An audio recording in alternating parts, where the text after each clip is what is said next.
প্রধান উপদেষ্টা অধ্যাপক মোহাম্মদ ইউনূস নারীর অংশগ্রহণ নিশ্চিত করে, বিশেষ করে বেগম রোকেয়ার নারী অধিকার প্রতিষ্ঠার সংগ্রামের চেতনায় উদ্বুদ্ধ হয়ে অভ্যুত্থান পরবর্তী নতুন বাংলাদেশ গড়ে তোলার উপর গুরুত্বারোপ করেছেন। তিনি বলেছেন, আজকের নারী সমাজ গণ অভ্যুত্থান পরবর্তী নারী সমাজ, একটি সম্পূর্ণ ভিন্ন নারী সমাজ। তাদের হাত ধরেই নতুন বাংলাদেশের যাত্রা শুরু হয়েছে।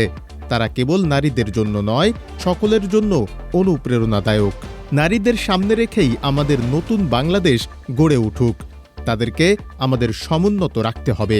মঙ্গলবার রাজধানীর ওসমানী স্মৃতি মিলনায়তনে মহিলা ও শিশু বিষয়ক মন্ত্রণালয় আয়োজিত বেগম রোকেয়া দিবস ২০২৫ উদযাপন ও সম্মাননা প্রদান অনুষ্ঠানে প্রধান অতিথির বক্তব্যে তিনি একথা বলেন।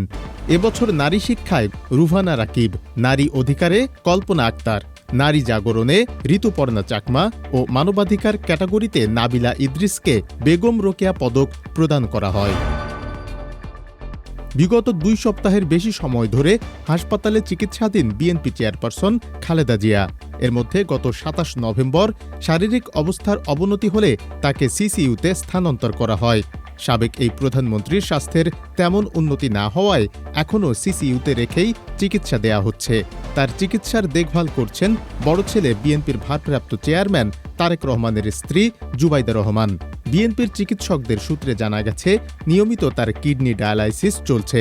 এছাড়া ডায়াবেটিস, কিডনি, ফুসফুস, লিভার সহ অন্য সমস্যাগুলো অপরিবর্তিত রয়েছে।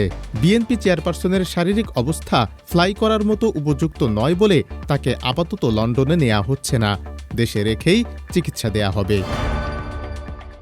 ত্রয়োদশ জাতীয় সংসদের তফসিল চলতি সপ্তাহে হতে পারে বলে জানিয়েছেন প্রধান নির্বাচন commissioner CEC AMM Nasir Uddin.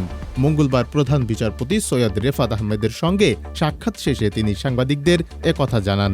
প্রধান বিচারপতির খাস কামরায় প্রায় ঘণ্টাব্যাপী তাদের মধ্যে একান্ত বৈঠক অনুষ্ঠিত হয়। এর আগে ইসি থেকে তিনি সরাসরি সুপ্রিম কোর্টে আসেন। সিইসিকে সুপ্রিম কোর্টে স্বাগত জানান রেজিস্ট্রার জেনারেল মোহাম্মদ হাবিবুর রহমান সিদ্দিকী। দেশের নির্বাচনী তফসিল ঘোষণার আগে রেওয়াজ অনুযায়ী প্রধান বিচারপতির সঙ্গে দেখা করেন সিইসি।